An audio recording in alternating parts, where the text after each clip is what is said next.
Welcome to another video, guys. The new balance patch teaser just came out, and it really is a huge one. We have 13 nerfs and 16 buffs to go through, and I'm really hopeful this should shake up the meta a lot, to the point where the new cards actually start mattering and people actually start playing their quests. We're gonna go through all of these teased changes, talk about what I think they might be, and also maybe what this could mean for the meta. So I hope you enjoyed the video, and if you do, a like and subscribe would be awesome. Now, let's get into the teaser. You are not prepared! Okay, so you can see we have a lot of nerfs in this one, and a lot of these cards have definitely been quite the power outlier for quite a while, some from the new expansion, others from very old ones, but still as problematic as ever. Without further ado, let's start talking about all of these nerfs, because this one is definitely gonna be a mouthful. That's what she said. Starting off with Guiding Figure, this card has been in the meta for quite a while now, and Space Death Knight has seen some super high win rates here and there for sure, but I'm actually kinda surprised seeing this one on the list. I was more leaning towards the free drop Death Rattle Idiot or the Arcanite Defense Crystal, but I guess this card also kinda makes some sense. I'm not sure how they're gonna be changing this one, however, like, what can you actually do that actually is gonna hurt Space Death Knight right now? Like, bumping the cost doesn't do anything, you just play it on curve and forget about it, you just crack it open at some point. I really doubt they're gonna change the keyword here from Spell Burst to Death Rattle, because that would make the card kinda useless for the Starship, because what is this Death Rattle you're gonna trigger on a Death Rattle? So I really don't know what actually is gonna matter here as a change. Do let me know in the comments what you guys think, and I will be interested to see your point of view. Next up we have Brittle Bone Buccaneer, and here we have two obvious routes. It's either going up to 3 mana or it loses 1 health. Anything else would be kinda weird, and my money would be on dropping the health on this thing so you can't actually tempo it as often and feel good about it, because putting this thing on turn 2, like, what classes actually handle a 4 health minion this early? Not that very many, and even if they do, it's gonna cost them probably a coin or something important. So shaving a little bit of health of this card probably is gonna make it a bit less impactful, and this would be hurting decks like Menagerie Death Knight, some of the Space Death Knights. But if we gotta be completely honest, none of those really do rely too much on this card nowadays, so I'm actually kinda feeling weird about seeing this card on the nerf list today. Yes, it's part both from Menagerie Death Knight and with Space Death Knight, but really, is this the problematic card of both of those decks? I don't think so. Next up we have Sock Puppet. This is quite the powerful cards. Right now, it is a part of the best deck in the game, which would be Hog Demon Hunter, with obscene amounts of games and stats. Like, look at these. We have seen this as high as 67% win rate with thousands upon thousands of games. So yeah, I'm not sad about seeing this guy getting slapped, and what can they do about him? I'd say it's probably losing 1 health. What else can you actually realistically do about this guy? Make him into a 2 mana 2/3 or something? I don't know, that sounds just wrong. So I'd say this guy loses a point of health, so he actually cannot do much in terms of value trading or just straight up survive opponents' removals. And next up we have the second half of the most strong deck right now, which would again be Hog Aggro Demon Hunter. And this was a card I was thinking is gonna get slapped really soon, and it really is. Bullhawk has been way too strong for way too long now, and it does way too much for way too little. Sitting at a 4 mana free that basically heals you for 9 and also deals damage for 9 is a little bit too much. And like I said in my prediction video, I think we're probably gonna lose a little bit of damage on the Battle Cry and Death Rattle section. It's probably gonna go down to 2, which actually, now that I say it, means it's also actually gonna work for the Demon Hunter quest, so I think that's a lose-win kind of situation, because yeah, it's gonna be a lot worse than Bullhawk Demon Hunter, but maybe the quest Demon Hunter is finally gonna get a little bit of extra support it so desperately needs, so I'm definitely thinking this thing goes down to 2, which is also going to be a buff for the quest. We also have Lo, the Living Legend, which actually, yes, was really strong in the first couple of days of the expansion, but everybody switched to super hyper aggro again, mainly because of this card. So if we are nerfing all of the other super aggro decks, maybe this guy also deserves a nerf, and I myself am not against it, because it has been super strong. You could literally play this guy as soon as turn 3, guys, I'm not even kidding, it's not even that hard. So bumping this guy's mana is probably going to be the way to go, so something like this guy going up to 8 mana sounds about right to me. Pushing the low turn with 1 turn later usually does mean certain death for a lot of these decks, and I think that is kind of a step in the right direction. So this guy actually has a weakness, because if you drop this down as soon as turn 3 or 4 with paired up with Ceaseless Expanse, I mean, who can handle that, guys? I'm actually kind of surprised seeing Ages of Light on this nerf list, but I guess the devs are thinking Imbue Pally is gonna be back on the menu once everything else gets nerfed. And what would a plausible nerf here be? We could maybe lose the Taunt on the 1-cost minion, which sounds kinda whatever if you ask me, but more realistically we're probably just bumping up the cost to 2 mana. Would that also mean that this thing becomes a 2-cost. Maybe it does, maybe it doesn't. Either way, not that big a deal, I guess. The Murloc Valley quest is actually not on the list, but Hot Springs Glider is. And what I think here might happen is this guy is either going up to 4 mana, so it's not as easy actually to tempo out this thing on turn 3 and then follow up with a 4 mana Tyrannogill, but on the other hand you could also just shave the discount this guy gives by 1, and that also is gonna deny the super quick Tyrannogill, it's gonna deny the super quick Grunty, that kind of stuff. I'd say either change does make a decent amount of sense. I'm kinda surprised to see the Ever-Burning Phoenix on this list, but I have been hearing pros complain about Psycho Rogue being OP again,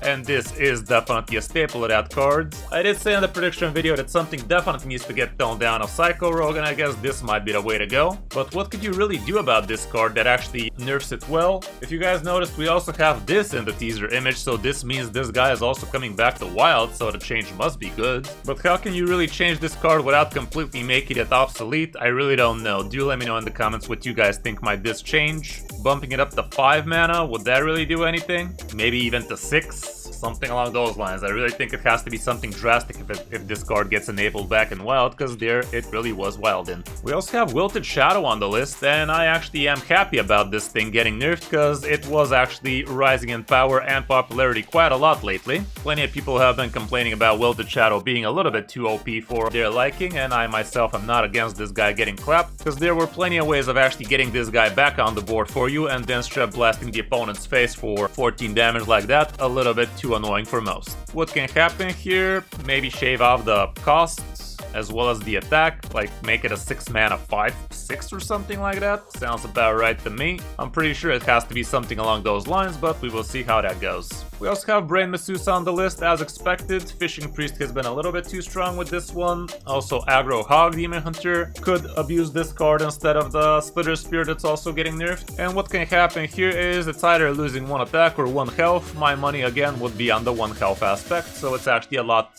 easier to handle early on, because sitting at 4 health it's basically unkillable for most classes. We also have Murmur on the chopping block here. I myself have not been facing a Murmur Shaman for quite a while now, but in Top Legend I did see some people do quite great with it, so I guess they are nipping this one in the bud before it becomes a real problem. If you guys remember, this guy used to be a 6 mana, they bumped it up to 7, will they bump it up to 8 or do something more drastic? I'm not really sure, but I'm not against this guy getting clapped because he is a little bit on the toxic side playstyle, so there's that. We also have Braingill getting nerfed here, comboed off with the other Murloc Valley nerf. That definitely will tone down the Quest Valley. And what can happen here? Bump this guy up to 3 mana so you have a harder time actually filling the board and playing this guy at the same time. Or maybe give just all other Murlocs the Death Rattle draw cards. This way you're not gonna feel great about just tempoing this guy on turn 2 if you have nothing better to do. That might actually be an interesting prospect as well. Either way, definitely should be toning down Quest Valley's power. And last but definitely not least, Menagerie Jug finally is getting nerfed, guys. Like, rejoice. This card has been doing a lot of things for way too long. Like, Menagerie decks have been way too strong for quite a while now, with things like Menagerie Priest, Menagerie Demon Hunter, Menagerie Death Knight, Menagerie Pally even, Menagerie Shamans. All sorts of different Menagerie classes that are really not supposed to be Menagerie right now, all because of this stupid Jug that basically is a 5 mana 12/12 if you've set it up right. What can happen here? 2 lines of thinking in my book. It either goes up to 6 mana, which would be pretty horrible for all of those aggro decks, or it's gonna stop giving as much stats. Probably goes down to a 2/2, they might feel generous and make it down to a 2/3, which I'd say is a little of a nerf, so my money would be 5 mana 3/3, buffs 3 random friendly minions of different types with +2/+2 instead. And with that, that's gonna be it for all of the nerfs. Now we can move down to all of the buffs, and here things are gonna be a lot more obscure honestly, because who knows what kind of buffs they are planning on. But still, we're gonna give it the good old go and just go through the cards and speculate a little. Starting off, we have Reanimate the Terror, and this is a double blood Unholy rune card. I'm not sure if they're gonna be touching the runes on this one, even though it is a little bit too restricting. Sitting at double blood, I don't know, maybe one of these runes is gonna get removed, and what else can happen? Maybe shave off a few of the corpses on the quest spent for this thing, so you can actually do the thing a little bit faster. So far, Tyrax the Bone Terror has not been that amazing of a card. Yes, 5 mana 8/8. which also turns into a location afterwards. Not the worst thing in the world, but also a little bit too much stuff to be doing for that actually to get pulled off. After that, the location becomes a 2-charge, deal 4 damage, death route over summon T-Rex, Bone Terror. So how many times are you even gonna recycle this thing? A couple. So yeah, for now the quest is kinda on the whatever side, and I'm not sure any amount of help is really gonna amount to this thing being that worth it for Death Knights to actually go for. Next up we have the 1 mana Unleash the Colossus. And this is deal exactly 2 damage to an enemy on your turn 15 times, so you can get yourself the Garishi Colossus. And the problem with both of these quests is you actually have to spend 5 frickin' mana after you've done those nonsense quest requirements. And with them being this high, again, probably shaving off the number of times you need to deal that 2 exact damage would be a step in the right direction. And also, if indeed Quillbore gets nerfed to only be dealing 2 damage a pop, that would also be pretty good for this thing. The Garishi Colossus himself is not on the list, so you're still probably gonna have to pay the 5 mana. It's still probably gonna be the same thing. And it's nice that for the rest of the game, when you deal 2 damage to an enemy, he's gonna get 2 more, but is it really that amazing of a quest reward? I don't know, guys. It's still a little bit on the questionable side.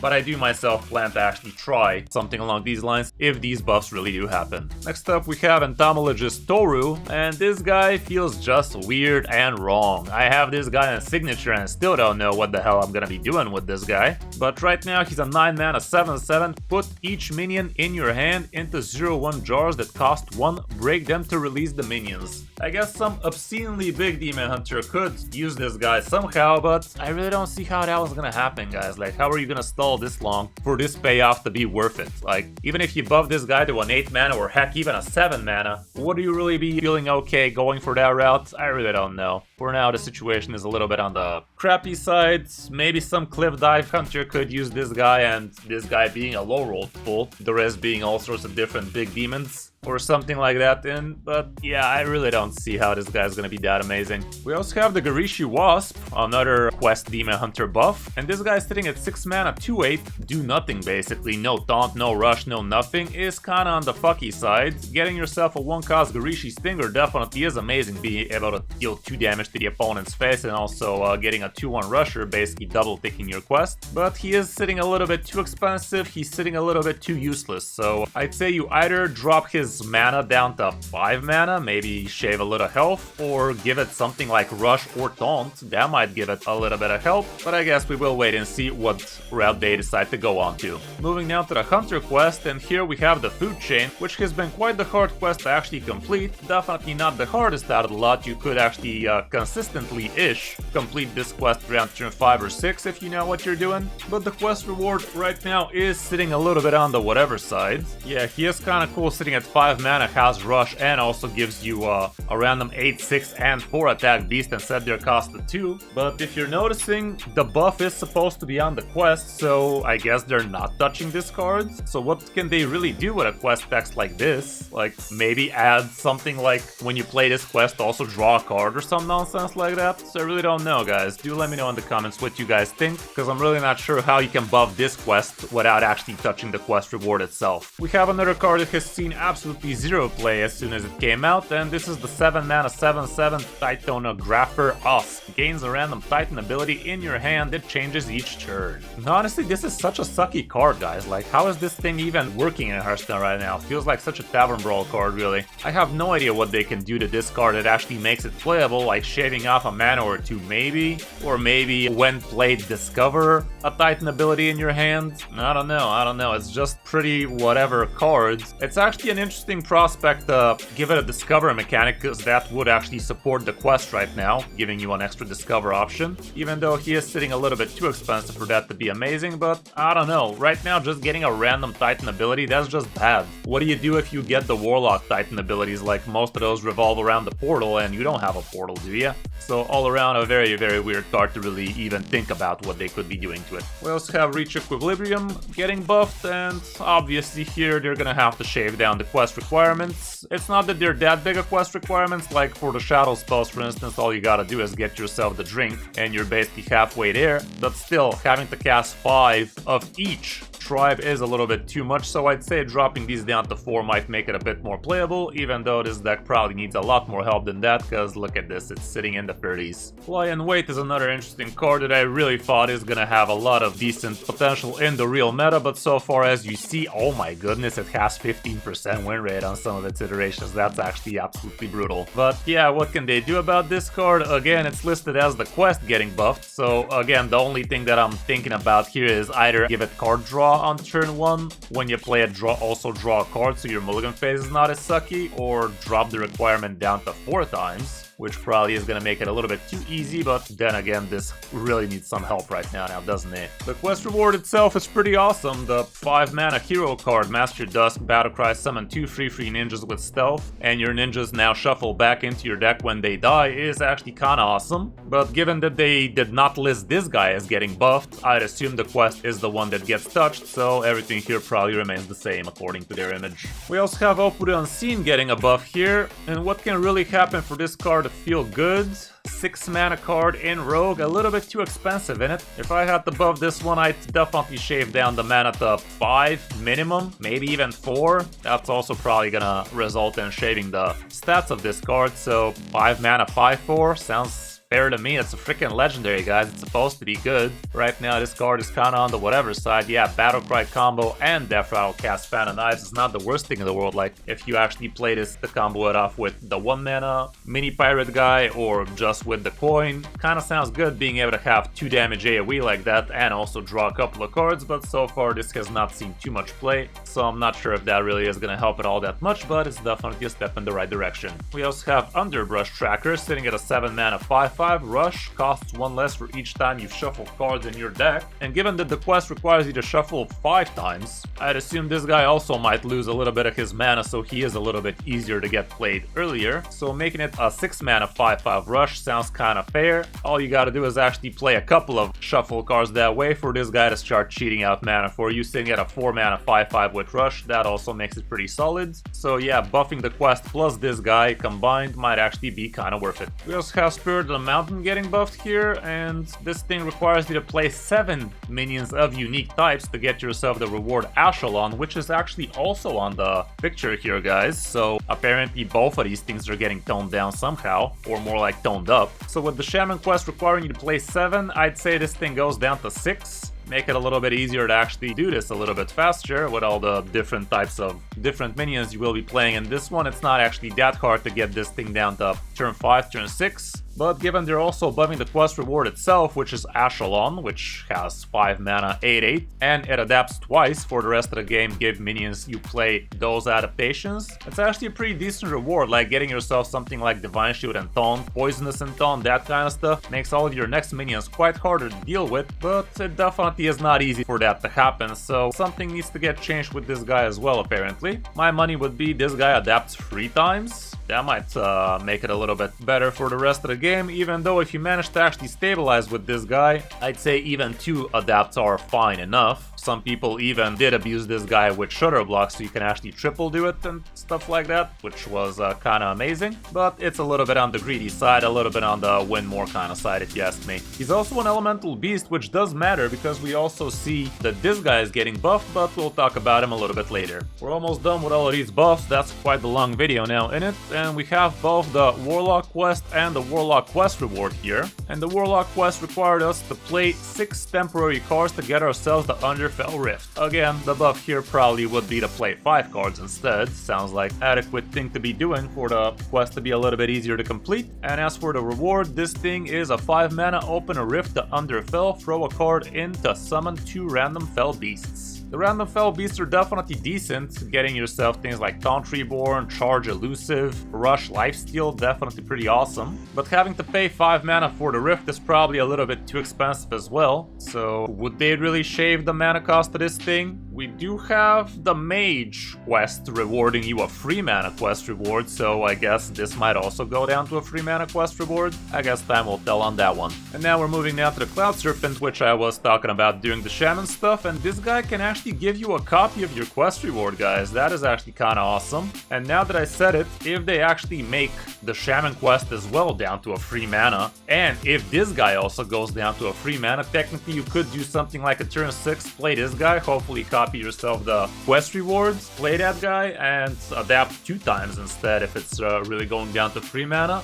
And then get yourself an extra one you can play next turn to actually adapt again. That would actually be pretty busted, but I'm not really sure that's what's gonna happen. The Cloud Serpent we actually also saw being decently good in things like Dragon Warrior for Asandre and whatnot, which was kinda cool. But sitting at 4 mana so far, it really hasn't been seeing all that much play, so I'd say they shave down the mana, maybe shave off a little attack and call it a play. 3 mana free with that bonus effect sounds good to me. And lastly, we have another quest support card here, which is gonna be the Questing Assistant. This guy is sitting at a 2 mana 3/2, and if you've played a quest this game, deal 2 damage. I'd say they just bump it up to 3 damage, makes it a little bit strong, but god knows the quests need all the help they can get, so 2 mana 3/2 with 3 damage battle cry sounds decent enough to me, and that should be helpful. So that's about it for all of the buffs and nerfs. I really do believe this should slow down the meta. We might actually revert to some older, not so amazing meta patterns again. However, like, I really believe Space Death Knight still probably is gonna be king after these changes. Imbue Pally definitely might also be back on the menu for sure. And with all of the other nerfs, I'd say Murloc Pally probably is gonna start becoming a lot stronger again, because a lot of the decks that actually counter it being better at doing what they're doing might actually give it a second wind, even though it never really fell off that much.